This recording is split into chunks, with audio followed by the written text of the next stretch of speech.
How's it going, everyone? In this video, I'll explain what advantage and disadvantage means in Baldur's Gate 3. Okay, so if you look at, for example, race selection, the first thing you're asked to do when creating a character. You look at the race features, there's things like you have advantage on saving throws against being charmed, and magically you can't be put to sleep. What does that advantage mean, right? And so here, if you hover over it, it says makes you more likely to succeed. Okay, specifically roll 2 dice and use the higher value. Okay, so what kind of dice are you rolling? How does that affect your probability? That's what we're going to discuss. And there's things that don't exactly mention advantage, but they mean that. So for example, dark vision, right? Actually, that has to do with advantage as well. So we discussed how anything you try to do in Baldur's Gate 3, it has to do with rolling a 20-sided dice and trying to get a high enough roll. And there's a bonus added to your roll, right? So that bonus is determined by your ability. So let's say you're rolling something that has to do with dexterity. You take your ability score, subtract 10, divide the result by 2, and round down. So in this case, 13 minus 10 is 3, divided by 2 rounded down is 1. So anything you do that has to do with dexterity, you would add a +1 bonus to it. And then on top of that, if you're doing something that you're trained in or proficient in, then you add another +2, right? So you would have a +3 in total. Now, this proficiency bonus increases as you progress through the game, and these ability scores can also increase as you progress through the game. Now, what advantage means is you can roll 2 20-sided dice, and you take the higher of the 2 rolls. Okay? Now, here's what that means statistically. Let me go to the whiteboard and show that. Okay, so let's say that you have a roll that you need to succeed on, and it has an average difficulty. Okay, so there's something called DC, which means difficulty class, which is how high of a roll do you need in order to succeed, right? So let's say you need a 11. Okay, so an 11 or higher to succeed. Okay, so, well, that means that you have a 50% chance of succeeding, right? So 10 out of 20, right? All the numbers from 11 to 20, 11, 12, 13, 14, right? You have 10 options out of the 20 possible results of how the roll could land. 10 of those results would mean success. Okay, and this comes from the classic theory of probability. On the top you have the number of options corresponding to success divided by the total number of possibilities, right? 10 of the dice's sides correspond to success, and there's 20 dice sides in total. Okay, so there's your probability of success. Now, this is assuming there's no bonuses. Okay, let's say the DC is 12, but you have a +1 bonus. Okay. Okay, well that means, again, your probability of success is 10 out of 20, right? Because you could roll anything from 11 up to 20. You add 1 to it, that's like rolling 12 to 21, and so your probability of success is still 10 out of 20, right? Or maybe your DC is 13, but your bonus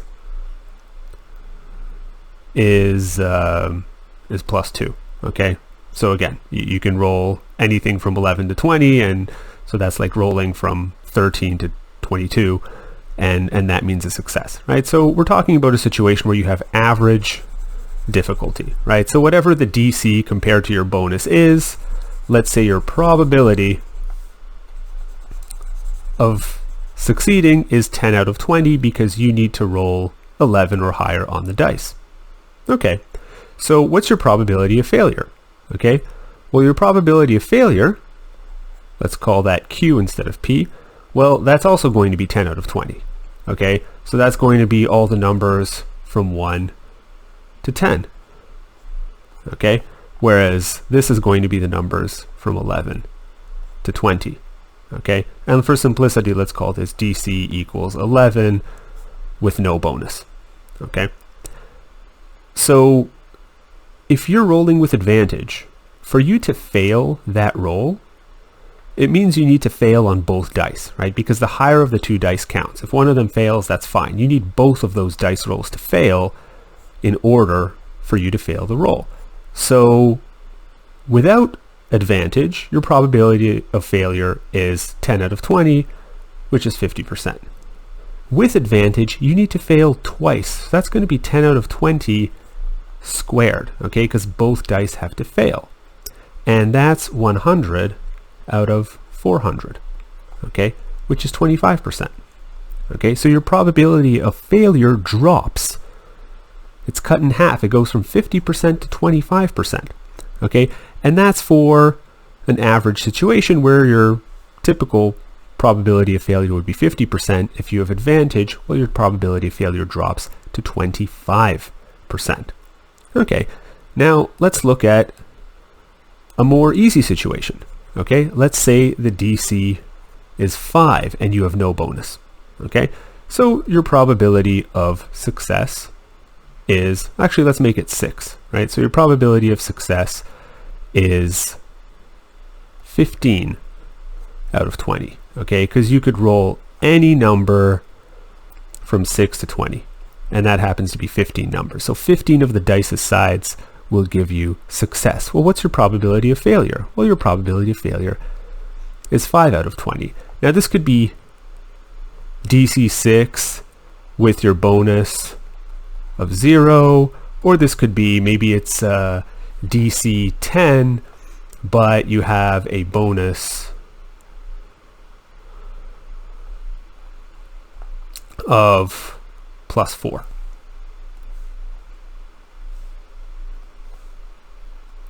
Okay, or anything else, right? The point is that your probability of success is 15 out of 20. 15 of the dice's sides will grant you success, right? So as long as you roll a 6 or above, you pass your roll, right? That's considered an easy roll, okay?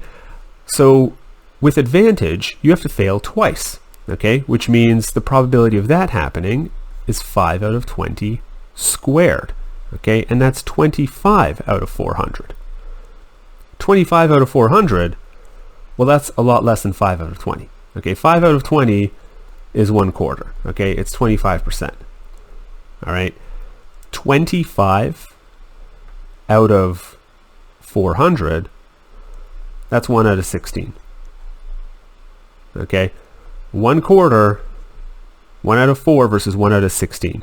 You are 4 times less likely to fail if you have advantage on an easy roll where your probability of success is 5 out of 20, okay? So it gets very unlikely. 1 out of 16, very unlikely. 1 out of 4, it's unlikely, but it's possible, right? So again, advantage makes that big difference. And the last situation we're going to look at is, let's say your probability of success is actually pretty small, okay? Let's say it's 5 out of 20, all right? So this might be a situation where you have a DC of 16, right? So only the numbers from 16 to 20, 16, 17, 18, 19, 20, only those will grant you, only those rolls on the 20-sided dice will grant you success. Or maybe you have DC 18, but you have a bonus +2.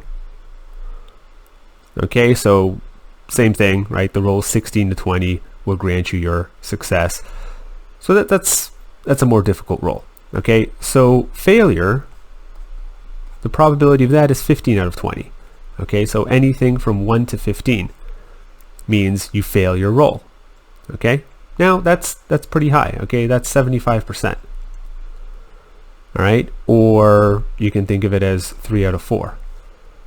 Now, if you have advantage on a roll like that, it means you have to fail twice. Both dice have to fail in order for you to fail that check, right? So that's going to be Q squared. 15 out of 20 squared which is going to be 225 out of 400. Okay, which is a little bit over 50%. Okay, it's a little bit over 50%. If we were to reduce this, we would have 9 out of 16. Okay, so yeah, well, it's a little bit more than 8 out of 16, which is half, right? So a little bit more than 50%. We could say it's approximately 50%. So, well, that's a big difference, right? You have a 75% chance of failure versus just over a 50% chance of failure, right? So advantage means a lot, okay? Now, disadvantage means the opposite. It means you're rolling 2 dice and you're taking the lower of the 2 rolls. So if we go back to the game screen, all right, so you have something like dark vision. Okay, what does that mean? So intuitively it's like, okay, so your character can see in the dark, maybe the screen will be a bit brighter, who cares, does that really matter? Well, it actually has a very technical meaning. So there's 3 kinds of lighting that can exist in the Baldur's Gate 3 or the D&D Dungeons & Dragons 5th edition rules. There's bright light, there's dim light, and then there's darkness. Okay? So if your character is experiencing dim light, they have disadvantage on perception checks. Now perception is one of your skills. Okay, so if we scroll here, there's perception. Okay, this is a wisdom based skill. So this character here, all right, so her perception bonus is +3. Okay, why +3? Well, so she's proficient in it, okay? And that's granted from the race of the character. And there's that +1 that comes from wisdom, right? If we look at her wisdom score, it's 12, minus 10 is 2, divide by 2 is 1, so she gets a +1 to any wisdom rolls. And because she's proficient at perception, she also gets that +2, which is the proficiency bonus here, right? So she has +3 for perception checks. That's her bonus. So any character, right? If you're in dim light, you have a disadvantage on perception rolls, which means you roll 2 dice, you take the lower roll. What that means is your character might notice less things in dim light, okay? Maybe a secret door will not be outlined for you if you fail that perception roll. Okay, and these perception rolls, they happen automatically in the game. Okay, so you're going to notice less details, which means you're going to have less opportunities to do whatever it is that you're trying to do. Okay, if you're in complete darkness, well then any rolls that have to do with vision you automatically fail.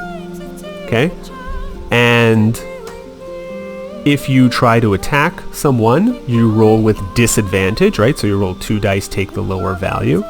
And if you try to attack, or someone tries to attack you, they will actually have advantage if you're in darkness, assuming they are not in darkness themselves, right? Or assuming they can see you somehow, right? So they roll 2 dice, take the higher one, because the creatures attacking you in the game, they're rolling 20-sided dice as well, right? So disadvantage is also important, right?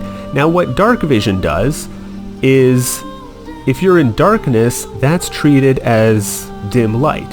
And if you're in dim light, that's treated as bright light, okay? Which means no disadvantage at all, right? So now here's the math of disadvantage. Let's go back to the whiteboard. So again, let's say the probability of success is 10 out of 20, right? So average difficulty situation for your character, right? So to succeed, you need to roll anything from an 11 to a 20, okay?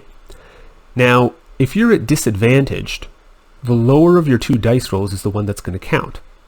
So both of your dice rolls have to succeed in order for you to succeed that check or that save, right? So the probability of you succeeding if you're rolling with disadvantage is actually going to be p squared. 10 out of 20 squared, which is 100 out of 400. Okay, so that's 25% versus 50%. Okay, so if you're rolling with disadvantage on an average difficulty situation, your chances of success drops from 50% to 25%. Let's say it's an easy situation. Your chances of success is 5 out of 20, okay? So you could roll anything from, a difficult situation, right? So your chances of success is 5 out of 20, you have to roll 16 and up, okay? Well, if you're rolling with disadvantage, you have to roll twice and succeed on both of those dice. So that's going to be 5 out of 20 squared, which is 25 out of 400, which we talked about before. That's 1 out of 16, okay? 1 out of 16 times you're going to succeed, whereas here, 1 out of 4 times you're going to succeed. That's a substantial drop. Something difficult to do already is far more difficult to do with disadvantage. Now, the last situation, let's look at something easy, right? Your chances of success is 15 out of 20, so you can roll anything 6 and up. If you're at disadvantage, well, you have to succeed twice, right? So that's going to be 15 out of 20 squared, which is going to be 225 out of 400, which we talked about. It's a little bit higher than 50%, right? It's approximately 50%. So this is 75%, and that drops to just over 50%, a little bit higher than that, right? So disadvantage is significant. So hopefully that explains how advantage works, how disadvantage works, the importance of it, and I hope you enjoyed that, and until next time.